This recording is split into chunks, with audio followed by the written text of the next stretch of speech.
Taxing polluters is a great way to fight climate change, right? Many people think so, and more countries are introducing taxes on emissions of carbon or other greenhouse gases.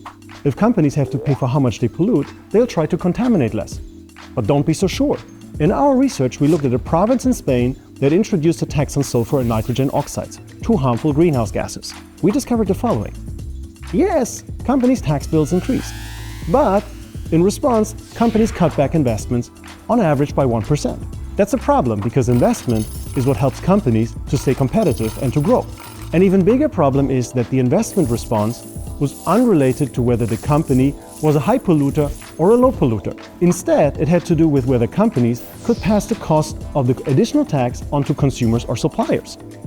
For example, companies in very competitive markets where higher prices would likely mean losing business, these firms cut back their investments more than companies in markets with more room to maneuver on prices. Essentially, when you have the necessary market power, you could be a high polluter and simply raise prices instead of becoming more green.